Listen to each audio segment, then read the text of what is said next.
تو کیا وہ اپنی بات اپنے دعوے میں سچا ہوگا؟ اور حق اس قدر کھل جانے کے باوجود بھی وہ اپنی باطل و بے بنیاد بات پر ڈٹا رہے تو اس کی دماغی حالت کیا ہوگی؟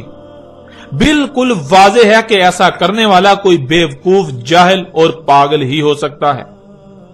کوئی ایسا شخص ہی ہو سکتا ہے جس کا ذہنی توازن ٹھیک نہیں ہے۔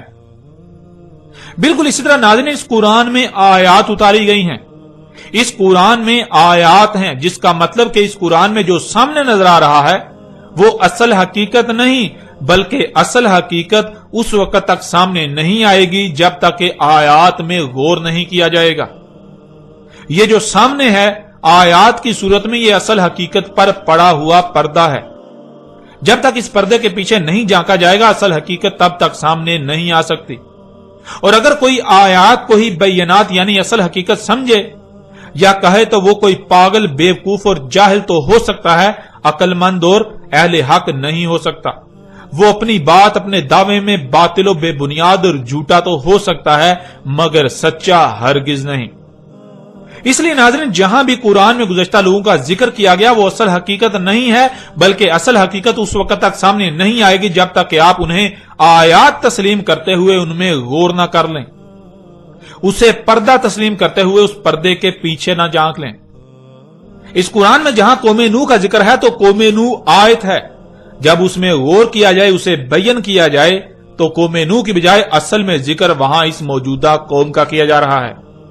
اسی طرح جہاں امت بنی اسرائیل کا ذکر کیا جا رہا ہے تو وہ اصل میں امت بنی اسرائیل کا ذکر نہیں، بلکہ بنی اسرائیل تو آیت ہے۔ بنی اسرائیل کو آیت بنا دیا گیا۔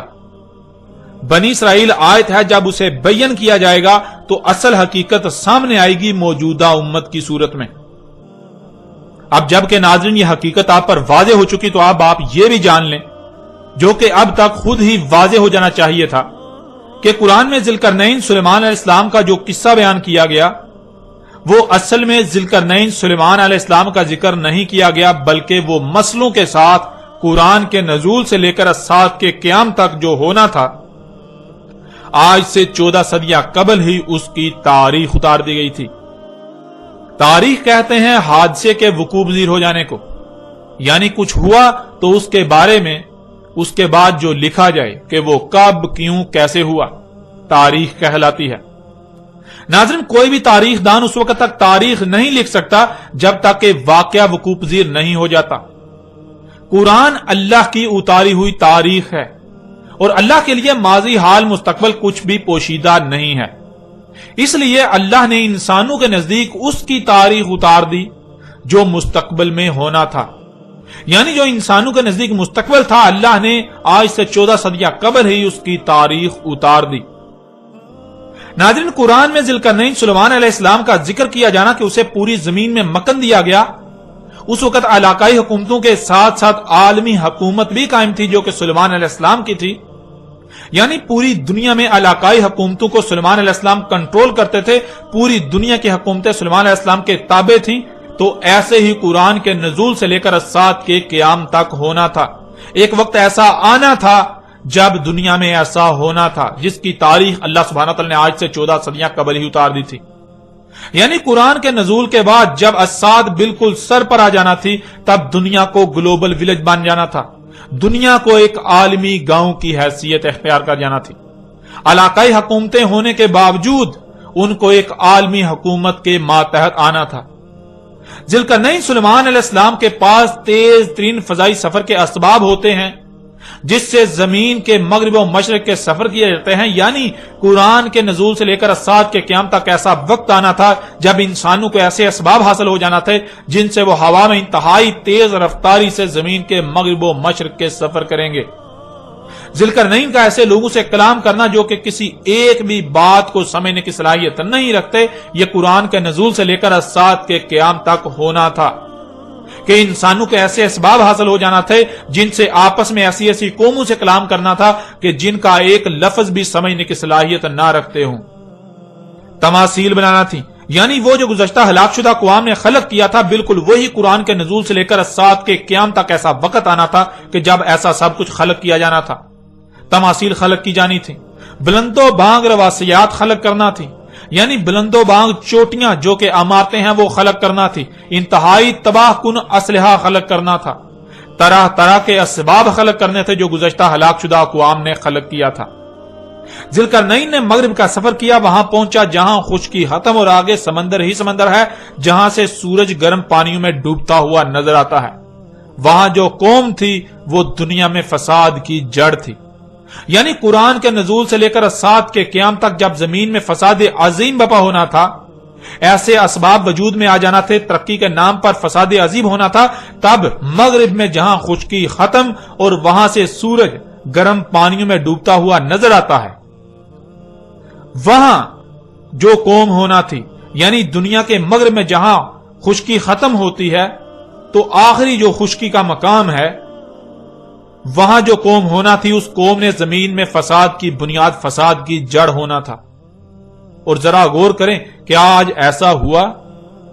کیا آج ایسا ہو رہا ہے؟ کیا آج واقعتاً ایسے خطے میں ایسی قوم آباد ہے جو زمین میں فساد کی جڑ ہے، فساد کی بنیاد ہے، جہاں کے شیاطین زمین و آسمانوں میں فساد عظیم کر رہے ہیں؟ جب غور کریں تو ہاں، بالکل وہ خطہ آج موجود ہے جسے دنیا امریکہ کا نام دیتی ہے، اور امریکی قوم جو دنیا میں فساد کی جڑ ہے، فساد کی بنیاد ہے۔ اسی طرح ذوالقرنین کے مشرق کے سفر کا ذکر کیا گیا، وہاں ایسی قوم جب سورج طلوع ہوتا ہے تو سب سے پہلے اسی قوم پر طلوع ہوتا ہے، اس کے بعد باقی اقوام پر طلوع ہوتا ہے۔ اس قوم نے زمین میں فساد عظیم بپا کرنا تھا، اور آج وہ قوم موجود ہے جسے چینی اور جاپانی قوم کہا جاتا ہے۔ یہی وہ قوم ہے مشرق کی جانب کے جب سورج طلوع ہوتا ہے تو سب سے پہلے اسی قوم پر طلوع ہوتا ہے، اس کے بعد باقی اقوام پر طلوع ہوتا ہے۔ اسی طرح تیسرا سفر جو مغرب و مشرق کے درمیان تھا، وہاں جو خطہ ہے، اس خطے میں قرآن کے نزول سے لے کر سات کے قیام تک ایسی قوم نے آنا تھا جس نے زمین میں تباہی مچانا تھی، فساد کرنا تھا، لوگوں کے اموال لوٹنا تھے، اور وہ خطہ یورپ اور روس کا خطہ بنتا ہے۔ اور آج بالکل یہ قوم بھی فساد کر رہی ہے، پوری دنیا کے وسائل لوٹ رہی ہے۔ مغرب و مشرق میں جن اقوام کا ذکر کیا گیا، یہ موجودہ دور کی تاریخ بیان کی گئی تھی۔ قرآن کے نزول کے بعد جب اعظم فتنہ یعنی دجال کا ظہور ہونا تھا، اس کے پیچھے 3 اقوام کو ہونا تھا۔ ان میں سے ایک دنیا کے مغرب میں آباد امریکی قوم، دوسری دنیا کے مشرق میں آباد چینی اور جاپانی قوم، اور تیسری ان دونوں کے وسط میں آباد روسی اور یورپی قوم۔ یہ عظیم راز آج سے 14 صدیاں قبل ہی بیان کر دیے گئے تھے۔ اس وقت جو لوگ یہ سب کچھ کر رہے تھے ان کو قرآن میں یاجوج اور ماجوج کہا گیا۔ تو قرآن کے نزول سے لے کر سات کے قیام تک جب ایسا ہونا تھا تو ایسا کرنے والوں کو قرآن نے یاجوج اور ماجوج کہا۔ ناظرین، یہ عظیم خبریں آج سے 14 صدیاں قبل ہی دے دی گئیں، لیکن کسی کو اس قرآن میں کچھ بھی نظر نہ آیا۔ ہر کوئی قرآن میں اتنے عظیم راز، ان عظیم خبروں کو، اس تاریخ کو اساطیر الاولین بنا کر بیٹھا رہا، گزشتہ اقوام کے قصے و کہانیاں بنا کر بیٹھا رہا۔ اور ناظرین، اب آپ کو بآسانی سے اس بات کی بھی سمجھ آ جائے گی کہ محمد علیہ السلام نے سورہ الکہف کو بار بار دجال کے ساتھ کیوں جوڑا، کیونکہ سورہ الکہف میں دجال اور اس وقت جب دجال موجود ہونا تھا اس کی مکمل رہنمائی موجود ہے۔ ذرا غور کریں، کیا آج دنیا میں یہی سب نہیں ہو رہا؟ کیا آج دنیا مختلف ممالک میں تقسیم ہونے کے باوجود ایک زبان اور ثقافت میں نہیں ڈال چکی؟ قومیں ایک دوسرے کی زبان کا ایک لفظ بھی سمجھنے کی صلاحیت نہ ہونے کے باوجود اسباب کے ساتھ روانی سے ایک دوسرے سے کلام نہیں کر رہی ہیں۔ اس وقت پوری دنیا مختلف ممالک میں تقسیم ہونے کے باوجود ایک زبان و ثقافت میں ڈل چکی، پوری دنیا گلوبل ولیج بن چکی، پوری دنیا میں علاقائی حکومتیں ہونے کے ساتھ ساتھ انہیں اقوام متحدہ کے تحت، ایک عالمی حکومت کے تحت کنٹرول کیا جا رہا ہے۔ دنیا ایک عالمی گاؤں کی حیثیت اختیار کر چکی ہے۔ ناظرین، کیا آج اسباب کے ذریعے دنیا کی کسی بھی قوم سے گفتگو کرنا ممکن نہیں ہو چکا؟ یہاں تک کہ نہ صرف ممکن بلکہ انتہائی آسانی کے ساتھ ان لوگوں کے ساتھ بات چیت کی جا سکتی ہے اور کی جا رہی ہے جن کے ساتھ ان اسباب سے قبل بات کرنے کا تصور بھی نہیں کیا جا سکتا تھا۔ اور ناظرین، کیا آج دنیا کے مغرب و مشرق تک انتہائی تیز رفتار پرسکون اور ہوائی سفر ممکن نہیں ہو چکا؟ کیا آج بڑے پیمانے پر لوہا، تانبا اور طرح طرح کی اشیاء کو زمین اور پہاڑوں سے نہیں نکالا جا رہا؟ دانتوں کو بڑے پیمانے پر پگھلا کر ان سے اسلحہ وغیرہ نہیں بنایا جا رہا؟ کیا آج تقریباً ہر طرح کے اسباب وجود میں نہیں آ چکے؟ کیا آج اسی طرح زمین میں فساد نہیں کیا جا رہا جیسے ذوالقرنین سلیمان علیہ السلام کے وقت کیا جا رہا تھا؟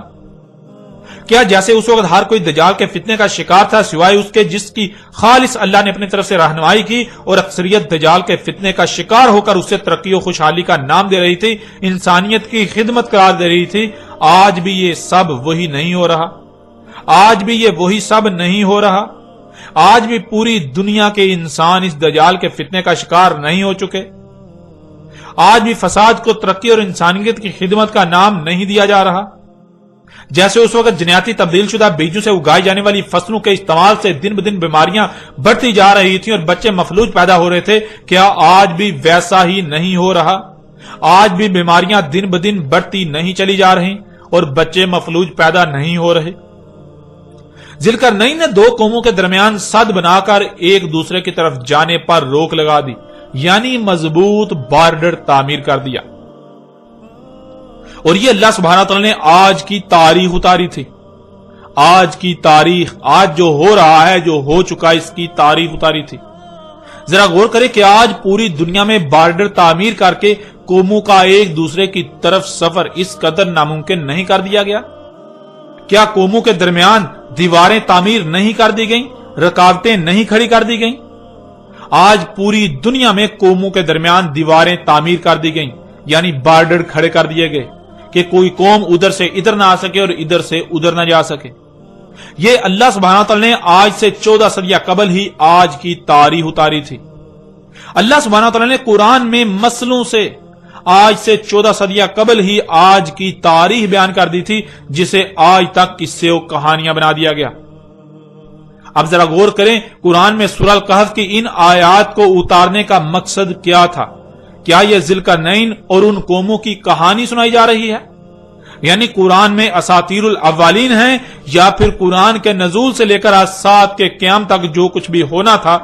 اس کی مسلوں سے تاریخ بیان کر دی گئی؟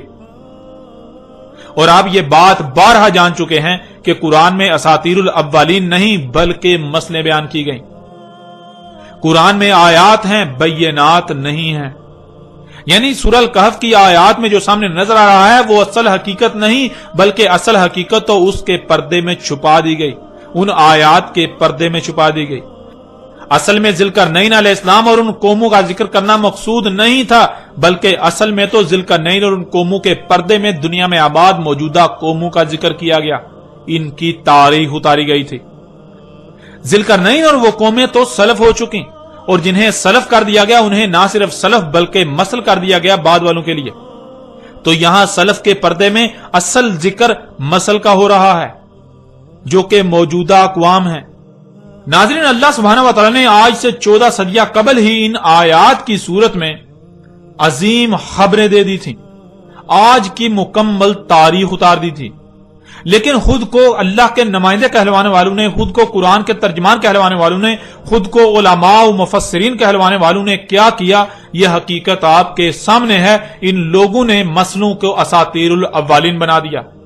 ان لوگوں نے قرآن میں جو کچھ بھی یہ ذکر آیا، گزشتہ اقوام کا ذکر آیا، ان لوگوں نے ان کو مسلوں کے بجائے اساطیر الاولین بنا دیا۔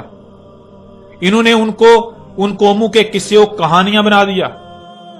اور پھر ان قصے و کہانیوں کو اتنا پھیلایا گیا کہ کوئی تصور بھی نہ کر سکے، کسی کے تصور میں بھی نہ آئے کہ قرآن میں اساطیر الاولین نہیں بلکہ مسئلے ہیں۔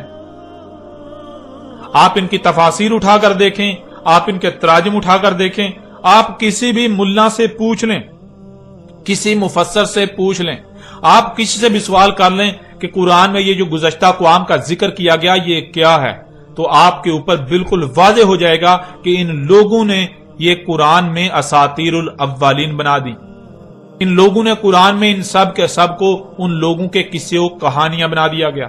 اور ہر طرف پھیلا دیا، جو کہ آج زبان زد عام ہے۔ کسی کو بھی علم نہیں کہ اللہ سبحانہ و تعالیٰ نے تو اس قرآن میں، اس قرآن کے نزول سے لے کر الساعۃ کے قیام تک کی تاریخ اتاری تھی۔